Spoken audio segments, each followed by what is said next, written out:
Canada और भारत के बीच क्या अब सब कुछ ठीक होने जा रहा है?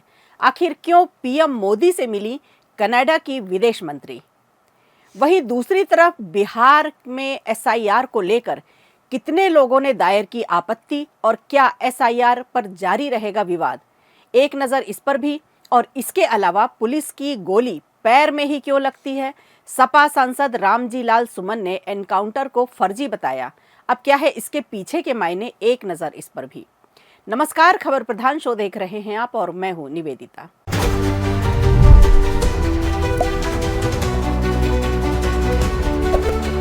भारत और कनाडा के रिश्तों में नई गर्मजोशी आई है। जी हां, पीएम मोदी ने कनाडा की विदेश मंत्री अनीता आनंद से साउथ ब्लॉक में मुलाकात की और इस मुलाकात से दोनों देशों के रिश्तों में नई ऊर्जा का संचार हुआ है। आज हम आपको बताएंगे कि इस मुलाकात में क्या क्या अहम बातें हुई, कौन से सेक्टर में भारत और कनाडा मिलकर आगे बढ़ेंगे और क्यों कहा जा रहा है कि 2026 तक दोनों देशों के रिश्तों में एक नया अध्याय शुरू होने वाला है। दरअसल सोमवार को प्रधानमंत्री मोदी ने साउथ ब्लॉक स्थित अपने कार्यालय में कनाडा की विदेश मंत्री अनीता आनंद से मुलाकात की। इस मुलाकात में बिजनेस, एनर्जी, टेक्नोलॉजी, कृषि और आपसी सहयोग जैसे कई महत्वपूर्ण मुद्दों पर चर्चा हुई। पीएम मोदी ने कनाडा के नए प्रधानमंत्री मार्क कार्नी को शुभकामनाएं दी और जल्द ही उनसे मुलाकात करने की उम्मीद जताई। पीएमओ की ओर से जारी बयान में कहा गया कि ये दौरा भारत कनाडा के रिश्तों को और मजबूत करेगा। अब बात करते हैं आर्थिक रिश्तों की। दोनों देशों के बीच द्विपक्षीय व्यापार 2024 में 23.66 अरब डॉलर तक पहुंच चुका है। भारत और कनाडा के मंत्री इस उपलब्धि से बेहद संतुष्ट दिखे। दोनों ने तय किया कि जल्द ही मंत्री स्तरीय व्यापार चर्चा शुरू की जाएगी ताकि निवेश और औद्योगिक साझेदारी को बढ़ावा दिया जा सके। साथ ही कनाडा भारत सीईओ फोरम भी फिर से शुरू करने का फैसला भी लिया गया है। ये फोरम साफ तकनीक, इंफ्रास्ट्रक्चर, एग्री फूड और डिजिटल इनोवेशन जैसे विषयों पर काम करेगा। इस फोरम की अगली बैठक 2026 की शुरुआत में टोरंटो में होगी। दोनों देशों ने यह भी माना कि क्लाइमेट चेंज आज दुनिया की सबसे बड़ी चुनौती है। भारत और कनाडा इस दिशा में मिलकर काम करने का संकल्प लिया है। पर्यावरण संरक्षण, नई ऊर्जा, भारी उद्योगों से कार्बन कम करने और प्लास्टिक प्रदूषण को रोकने के लिए दोनों देश जानकारी और तकनीक साझा करेंगे। ऊर्जा क्षेत्र में भी सहयोग बढ़ाया जाएगा। एलएनजी, एलपीजी, व्यापार, तेल, गैस खोज, हरी हाइड्रोजन, जैव ईंधन और इलेक्ट्रिक वाहनों पर मिलकर काम करने की योजना बनी है।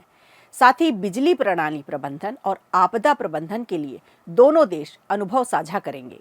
G20 जैसे मंचों पर ऊर्जा दक्षता बढ़ाने में भी दोनों की साझेदारी रहेगी। कनाडा की खनन विशेषज्ञता से भारत को महत्वपूर्ण खनिज हासिल होंगे और यूरेनियम सप्लाई और परमाणु ऊर्जा सहयोग पर भी बातचीत जारी रहेगी। मार्च 2026 में टोरंटो में क्रिटिकल मिनरल्स वार्षिक संवाद आयोजित किया जाएगा। और अब बात करते हैं टेक्नोलॉजी की। दरअसल भारत और कनाडा दोनों ने एआई और डिजिटल इनोवेशन में साझेदारी बढ़ाने का फैसला किया है। दोनों देश मिलकर आर्टिफिशियल इंटेलिजेंस के क्षेत्र में रिसर्च, डेटा सुरक्षा और साइबर सहयोग पर काम करेंगे। कनाडाई एआई कंपनियां फरवरी 2026 में भारत के एआई इम्पैक्ट समिट में हिस्सा लेंगी। ये सहयोग दोनों देशों के टेक स्टार्टअप्स और युवाओं के लिए बड़े अवसर खोलेगा। कृषि क्षेत्र में भी इस वार्ता का अहम हिस्सा रहा। दोनों देशों ने खाद्य सुरक्षा, कृषि उत्पादकता और किसानों की आय बढ़ाने पर फोकस किया। साथ ही कृषि अपशिष्ट से ऊर्जा और खाद बनाने, जलवायु प्रतिरोधी खेती के मॉडल पर काम करने का निर्णय लिया गया। शिक्षा और पर्यटन के क्षेत्र में भी रिश्ते मजबूत होंगे। कनाडाई विश्वविद्यालय अब भारत में कैंपस खोलने की दिशा में कदम बढ़ा रहे हैं। इसके अलावा उच्च शिक्षा संयुक्त कार्य संयुक्त को भी फिर से सक्रिय किया जाएगा। दोनों देशों के उच्चायोग और वाणिज्य दूतावास अब राजनीतिक, रक्षा और तकनीकी क्षेत्रों में विशेषज्ञता साझा करेंगे, जिससे विश्वास सहयोग की नई नींव रखी जाएगी। तो कुल मिलाकर पीएम मोदी और अनीता आनंद की ये मुलाकात भारत कनाडा संबंधों में नया भरोसा और नई दिशा लेकर आई है। अब देखना होगा कि ये 2026 तक इन घोषणाओं को जमीनी रूप कैसे दिया जाता है।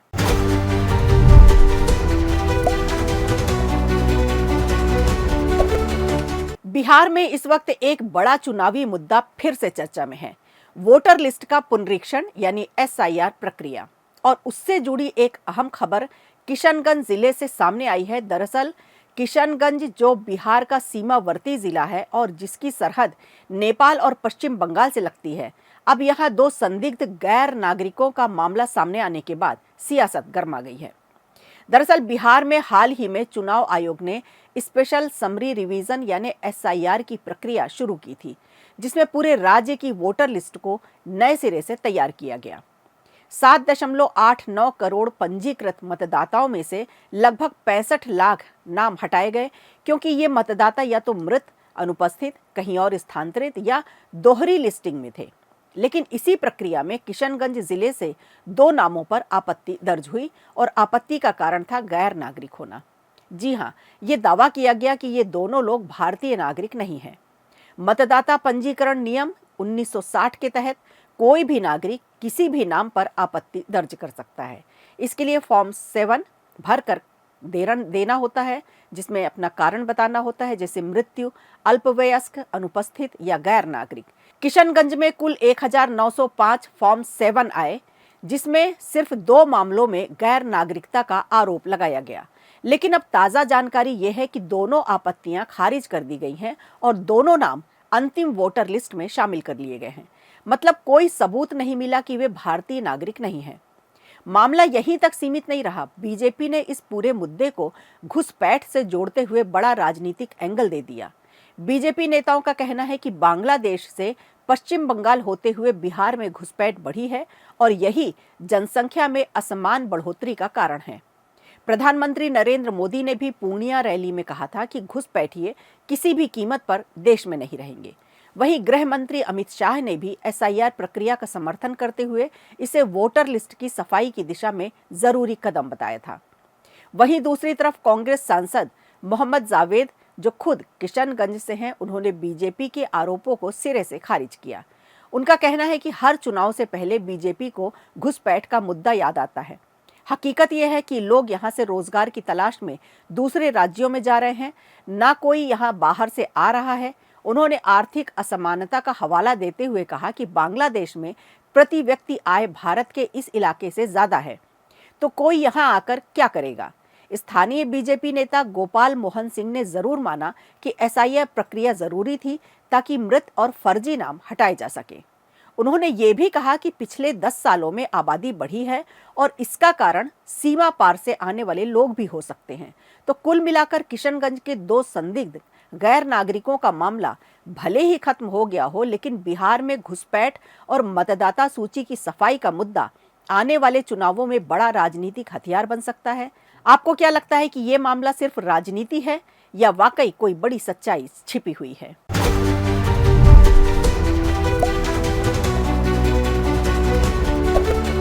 उत्तर प्रदेश के हाथरस जिले से इस वक्त एक बड़ी और विवादित खबर सामने आई है। ये मामला एक पुलिस मुठभेड़ का है, लेकिन अब इस मुठभेड़ पर सवाल उठ रहे हैं। कहा जा रहा है कि ये फर्जी एनकाउंटर है और मामला अब राजनीतिक रंग भी पकड़ चुका है। दरअसल 3 दिन पहले हाथरस के मुरसान थाना पुलिस ने लूट की एक घटना में शामिल 2 युवकों को पकड़ने का दावा किया था। पुलिस के मुताबिक मुठभेड़ के दौरान आरोपी ओमवीर सिंह उर्फ सोनू के पैर में गोली लगी, जबकि उसका साथी देवा गिरफ्तार हुआ। पुलिस ने इसे सफल एनकाउंटर बताया था, लेकिन अब इसी कार्रवाई पर सवाल खड़े हो गए हैं। घायल युवक जाट समुदाय से है और अब पूरा जाट समुदाय इस मामले में एकजुट होकर पुलिस पर कार्रवाई की मांग कर रहा है। समाज के लोगों का कहना है कि दोनों युवक निर्दोष हैं और पुलिस ने उन्हें फर्जी केस में फंसा दिया है। लोगों का आरोप है कि पुलिस शरीफ लोगों को अपराधी दिखाने की कोशिश कर रही है। मामले ने तब और तूल पकड़ लिया जब समाजवादी पार्टी के राज्यसभा सांसद रामजी लाल सुमन आज थाना इगलास के बड़ा नगला गांव पहुंचे। उन्होंने हाथरस पुलिस की इस पूरी मुठभेड़ को फर्जी बताया और कहा कि पुलिस हर बार एनकाउंटर में पैरों में ही गोली मारती है। ये विशुद्ध रूप से फर्जी एनकाउंटर है। अगर कार्रवाई नहीं हुई तो हम पंचायत करेंगे और आंदोलन शुरू करेंगे। उन्होंने चेतावनी दी कि जब तक दोषी पुलिसकर्मी दंडित नहीं होंगे वो चुप नहीं बैठेंगे। इधर अन्य राजनीतिक दलों ने भी जिलाधिकारी हाथरस को ज्ञापन सौंपकर दोषी पुलिस वालों पर कार्रवाई और घायल युवक की तुरंत रिहाई की मांग की है। वहीं DM राहुल पांडे ने कहा है कि मामले की जांच की जाएगी और अगर कोई भी पुलिसकर्मी दोषी पाया गया तो कड़ी कार्रवाई की जाएगी। तो अब सवाल साफ है कि क्या ये वाकई लूट के आरोपियों पर सच्ची कार्रवाई है या फिर जैसा कहा जा रहा है कि एक फर्जी एनकाउंटर। खैर, सच जो भी हो, अब पूरा मामला सियासी रंग ले चुका है और हाथरस पुलिस पर नजरें टिकी हुई हैं। खबर प्रधान शो में आज के लिए इतना ही। दीजिए इजाजत। नमस्कार। वीडियो अच्छा लगा हो तो लाइक कीजिए, शेयर कीजिए और कमेंट बॉक्स में हमें जरूर बताइए।